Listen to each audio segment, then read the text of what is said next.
Hello and welcome to the Animation Essay Podcast. I'm Julia Smuts Louw and today I'm talking to Lesego Vorster, the first South African to be accepted into the prestigious International Masters Program at Gobelins l'École de l'Image. You sit down, there is Guillaume to your right, there is like Thibaut to your left, and you look at their stuff, you're like, these are thinking men, and their execution is impeccable. How can I, match up to this? And if you try to copy this, it's going to feel inauthentic. You're not from there.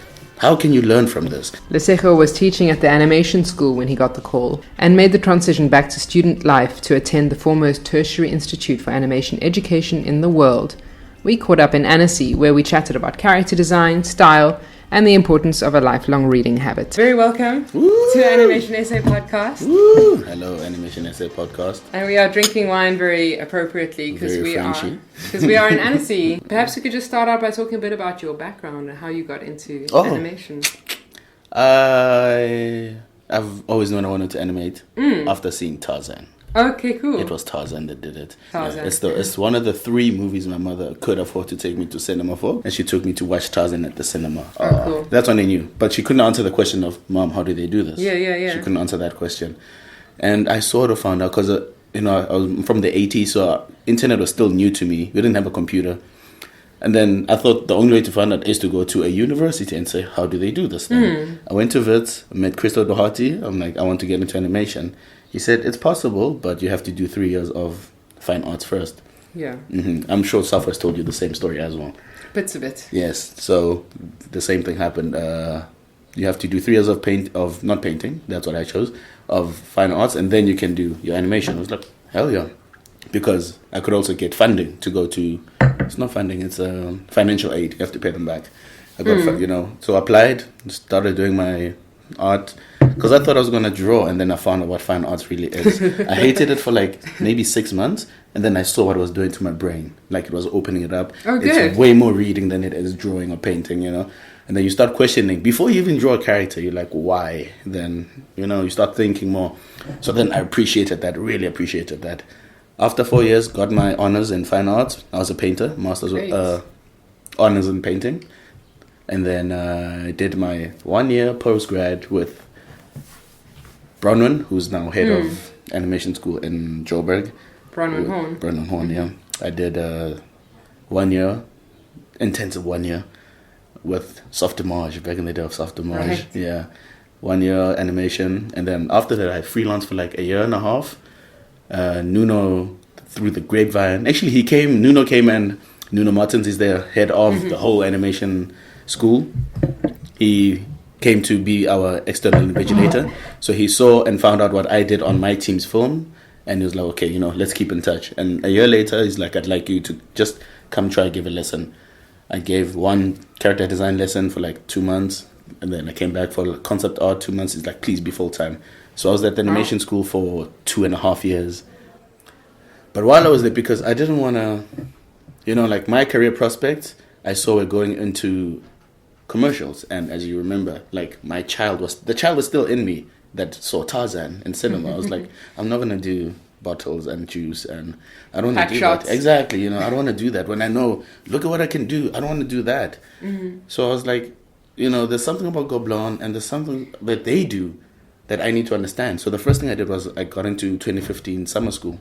So I got into summer school, which is a 2-week course. And then from there, I found out about this master's. I applied, got accepted, and here we are, end Fantastic. of first year.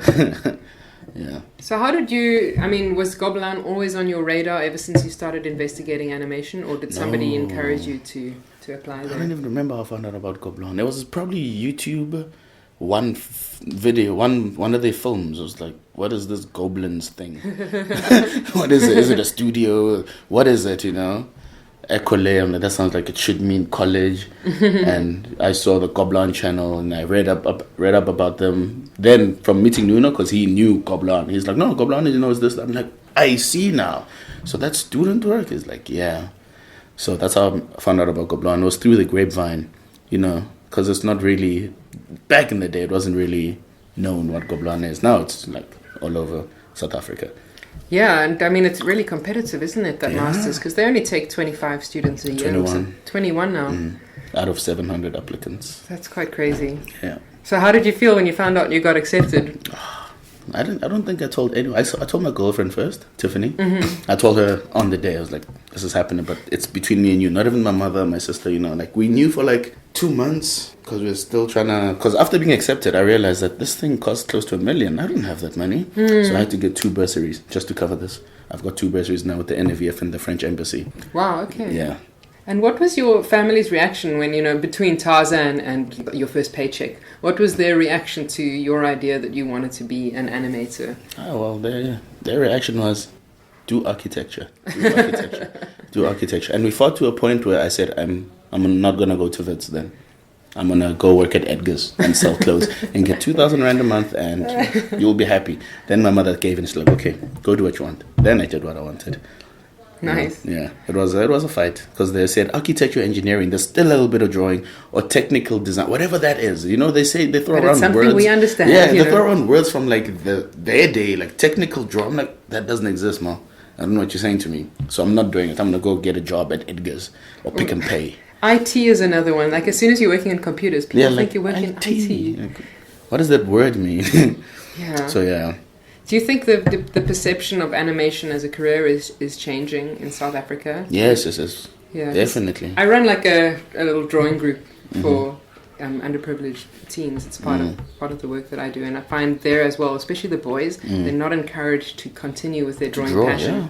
It's sort of put that away, get a proper job. Yeah, be a doctor, lawyer, or you're nothing. Yeah, definitely. Like, because I did street art as well because I live in Soweto. I still live in Soweto, like in South Africa. So when I would paint, I could have a crowd for the 12 hours that I'd be painting. That's amazing. Some of them would run home to get their little drawings, in their lined paper, which should be for maths. They call me Vorster. Vorster, look at this. I'm like, damn, okay. What can I do? There was nothing I could do by myself. So I told them, like, try this. You have to finish school because if you don't finish school, there are no bursary prospects or scholarship prospects. But there is careers in art, And I know Dumi Salam. Yes. Yeah, I'm also talking closely to him because he's also doing the same thing. Because if the kids don't know that it's possible, our industry is going to keep growing slowly. And the frustrating thing is, us as the adults in this industry, we can see that, come on, we can catch up to 20 years of the world in about 5 years.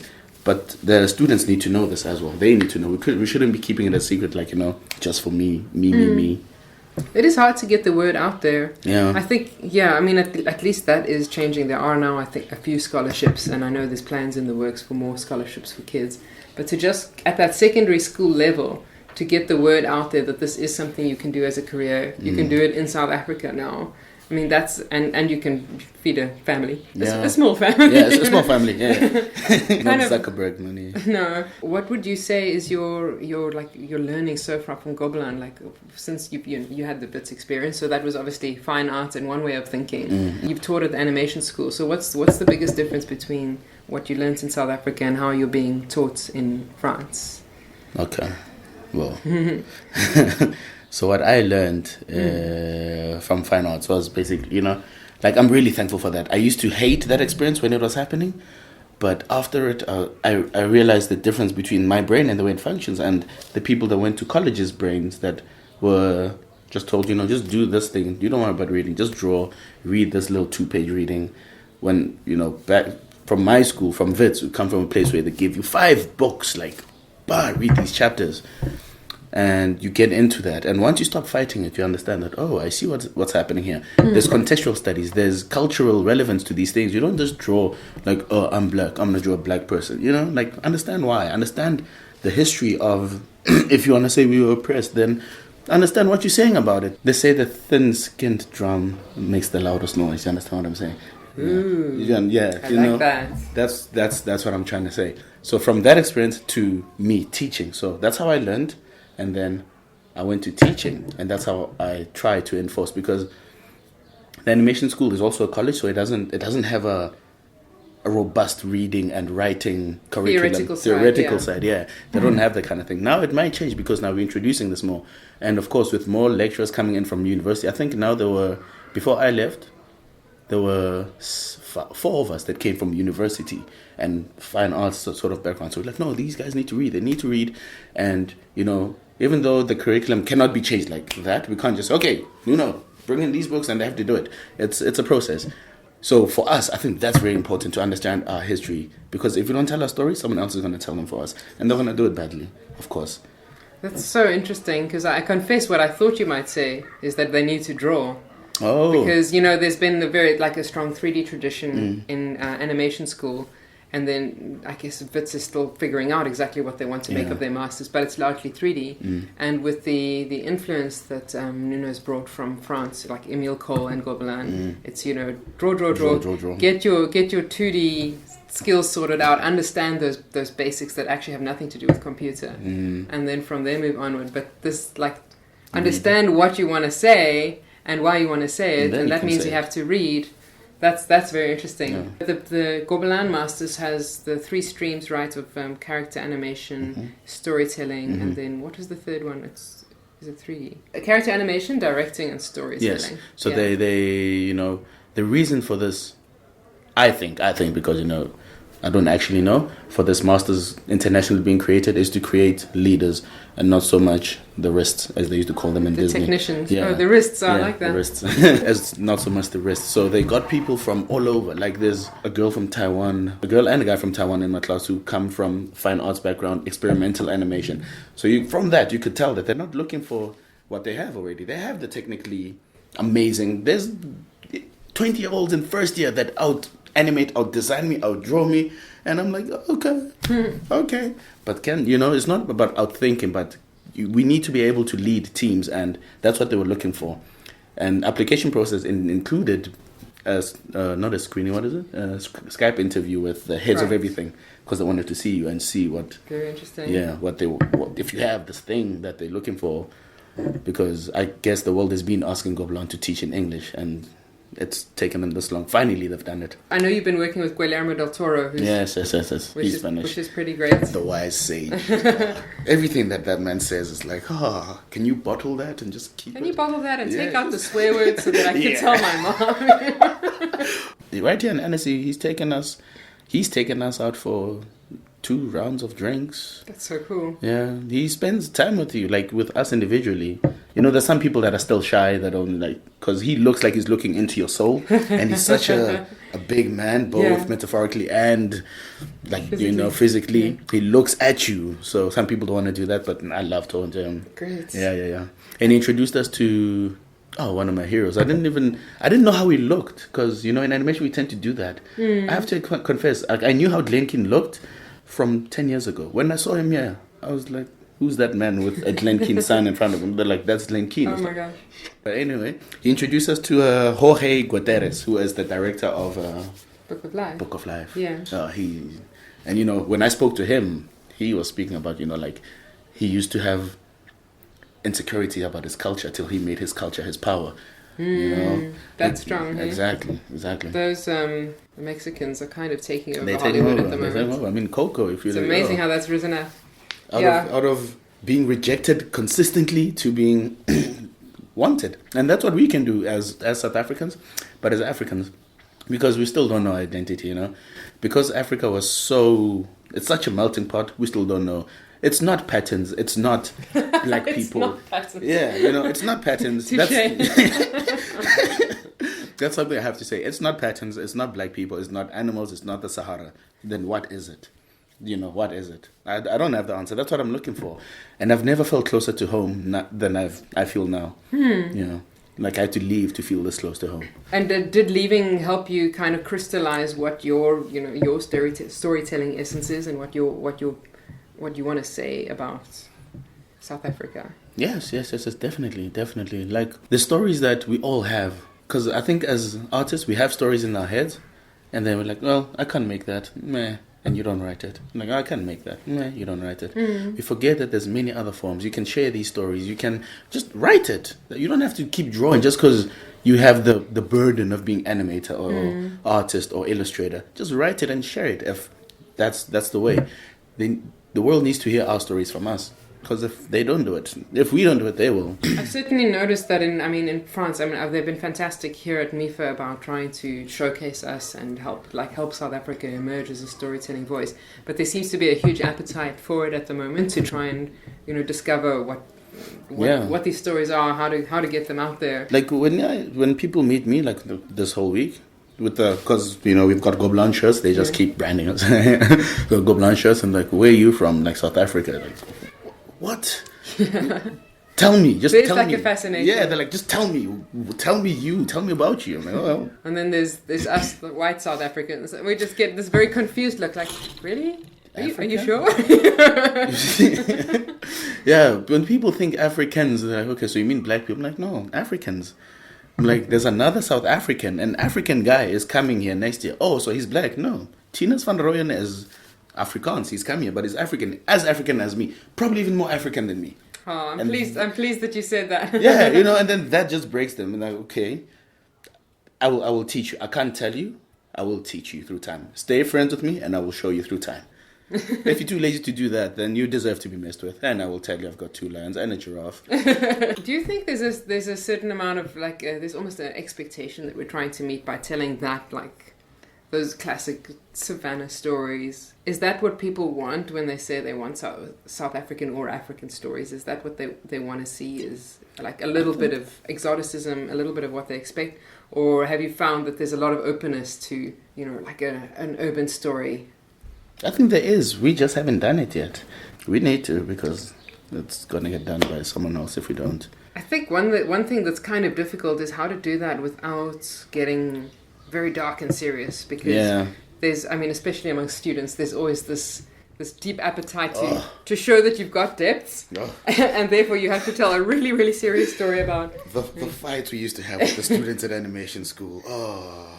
People being stabbed at the Cape Flats. You're like, no, it's reality, yes, but package it in a way that the world can relate to it. Because right now, what you're showing is something that maybe South Africans from a couple of townships and Cape Flats, maybe the favelas in Brazil, some rough places can relate to. But other people will just feel ostracized by this, and they'll have a barrier immediately. Like, no, he's trying to tell me that I'm the bad guy for not living in that kind of place. And that's not what you're trying to say, I came to this film to be entertained. Yeah, now you're just hurting them. Like, they show someone who's driving in a Benz going past this kid getting stabbed. You're like, I've got a Benz. So. And for yourself as a storyteller, I was having a look at your Tumblr blog, and you had some ruminations on what to do when you get in a rut. Yes. What you do when you get in a creative rut, like how you break through mental obstacles. And I guess real limitations that you have, and then just mental limitations. What's been your learning curve with that? Just struggling with yourself. Well, okay, got to Gobelins, mind blown. I realized that Gobelins it's made by the people. There's no grand teacher who's there like a grandmaster just stroking his beard. You sit down. There is Guillaume to your right. There is Thibaut to your left, and you look at their stuff. You're like, these are thinking men. And the execution is impeccable. How can I, match up to this? And if you try to copy this, it's going to feel inauthentic. You're not from there. And you can see that there's something French about it because they are French, How can you learn from this? And that's what I've been trying to do. The first 2 months, I was just, and I think a couple of us in the class were still like, whoa, this is, not it's going to be difficult, but it's not easy to navigate because these guys are so good, and are we competing with them? No, but we're not, because we should be the same class, but they're so good. And what if I'm on a team with them and I have to carry on his shot? Can I stay on model? So we have to practice drawing. Yes, that has to happen. You have to draw, but don't just draw for the sake of drawing, because then you become a machine, and then you forget that you're a creator. There's something that Guillermo del Toro said to us: there's nothing worse than a domesticated artist. Ooh. And the room went quiet. That sounds like, it's a good Guillermo soundbite. Yeah. I liked it. And then the following word was something you can't say. Yeah. I liked as well one of his quotes that he said in his talk last year, which is that if you're not prepared to die for the film that you're making the wrong film. Yes. Also with a few more curse words interspersed. Yeah, and it has to be you. It needs honesty. You need to be honest and authentic with your work. So if I just mimic the style, I'm going to be a little part of a very big machine in Europe because I can do this. or I can remember what my voice is and become, the impact that I came here. I think what you say about mimicking and copying is very, very important, though, because I think both in storytelling and in character design or art, it's very tempting to go, I want it to be like this, and I want it to be like that, or I want it to be a combination of this thing that I like and that thing that I like, because, we're all geeking out about stuff we've seen that we really aspire to. I'm going through a period now I had a revelation recently of to stop artist worship. Okay. Yeah, because I've realized that because you've seen my Tumblr, maybe 3 drawings look alike. But besides that, they're so different because there's a lot of variety. Every week every month I'm, in a different mode. And I sort of keep forgetting who I am because, we all love comfort. I used to be a teacher, so I couldn't be comfortable. I was the guy who was saying, do this, do this. Now I'm a student again, so I can, relax a little bit, slow down on my reading. It falls away. I forgot that book was in my bag. I just start thinking of just images. Then I forget why I'm doing this. So I think, I'm going through that right now of trying to see who I am. Like, I sit with a sketch pad because that's the thing that I also used to struggle with students. I'm like, okay, guys, the next project is this. You have to character design. The first thing they do is go to Pinterest and open an artist they like and copy that. You see. Now I'm working through, because now I've got that. We human brains are really strong. I've got all those things that I love in my head. What can I say with them? What can I say with them, What can I say with them? Sitting by myself in the park, no references, no looking at my phone, character design. It's not the final character design, What have you seen here at Annecy that's really inspired you? Is there what will you be taking home with you buzzing in your head? It's the pictures, because, Oh, great. Yeah, because that's what I want to do. It's mostly the pictures. I went to pictures, and these are things I did by myself. Like, I went by myself. Like, listen to a pitch and look at what they do it. And you can see that it's not always about that company has money, that's why their pitch was good. No, it's the story. It's always the story. Do you find it's a helpful dialectic between teaching and studying? Yes, I mean, I think teaching made me a better student. Yes, exactly. It's not like a ladder, it's like a spiral. Yeah. Like a helix. It keeps coming back. And is that the long-term dream is just continuing teaching, or would you like to eventually end up like my studio? Long-term dream, long-term, I really want to get on TV in South Africa. Not necessarily in South Africa. I want the South African show on TV. Okay, great. Yes, like, again, Mr. Jorge Gutierrez, he had Mucha Lucha, which is a Mexican show on TV. It wasn't on Mexican TV. Because it's easy to create something for South Africans. I mean, I can make you laugh, but someone else won't get it. Like, what the hell? So I want to have a South African show on TV because I need to see the kids in South Africa wearing Tabo shirts, instead of Ben 10 and Spider-Man and Superman. Like, come on, I used to wear Ben 10 and Spider-Man. Probably my father used to wear, not Ben 10 and Spider-Man, but Spider-Man and Superman. My father probably used to wear that. We need them to like Kwezi, to like all these other things, to know that these things exist, and also to break that barrier, to have kids in France using our lunch tins. Like, no, I don't want Minion. I want this show that's playing on TV. That's apparently from this place called South Africa. We'll see. So that's first goal is to do that. Then I want to get into cinema. Well, that sounds like an achievable goal. Yes, it shall be so. It shall be so. I think there's quite a lot of energy around animated series at the moment, and things like Jabba's Jungle has done really well. I don't know if you've met Nick Buchanan. Yes. Of course, Striker and Jungle Beats and so on. But I think there's definitely room for more. We need to be more visible, and we need to help each other. It can't be about me anymore. We think that it's, if I teach this person how to do it, and you see that he's doing way better than you because he understands that he's taken the job from him. He's not. There's something you should do. That's not that. And I realized that that's what I love about teaching. That taught me so much because before, when I started teaching, as Nuno realized that I character designed, I rigged, I modeled, I did all of the stuff. He's like, he does everything, so he'll be a good teacher, because that's how the animation school model is. When I got to start teaching, and then I taught this kid, I'm like, okay, so this is how I would approach a character design. And then the next day, or the next 2 days, this 19-year-old boy comes and just outdoes what I did. I'm like, the first time it was scary, and then I'm like, this is my job. This is my job. Please be better than me. This is it. Here we go. Give you all my knowledge. You want a storyboard? Let me show you what I can do. You. And then I have my niche. You should have your niche. But we shouldn't be scared to share knowledge.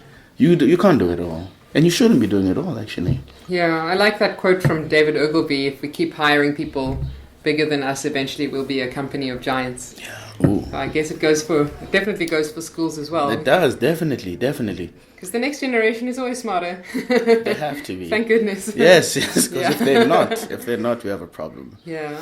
But that digital stuff is definitely, like, there's more and more room for that as well. I mean, there's Mdunu, of course, and I don't know if you know Jonas Lechanyang. I know Jonas Lechanyang. Yeah. He's funny. But you see, my mother loves that stuff. It's funny in South Africa. I love that stuff because, and do comics, he can also do a bit more of, because we need to make it palatable for the masses. But I understand what we're doing. We have to show South Africa and South African youth that, hey, look, we're doing this and it's funny and it's in your language. Enter this domain. Enter this domain of moving drawings and you'll see what you can do. I guess we can't rush it. We just need patience. What is the way to get that, like, perfect balance between universal appeal, something that can be internationally syndicated, but without losing South Africa, our very many types of specificity? Okay, so this is exactly what I'm thinking about. There are rules that are set. Like, there's this artist that I'm looking at right now, which is Peter De Sev, is one of the guys that I'm looking at, because his art books, there's no words. It's just giant pictures, I don't want to hear what he has to say. I want to see what he does. And it's really rough. He draws with these shapes, and you can see that it's a shape language. That's what we need to get. Like, in character design, we need to get a shape language. In story, we need to get the story arcs. In animation, it's technique. In rendering, it's technique. And it's not, there is no way we can lose ourselves if we do it right.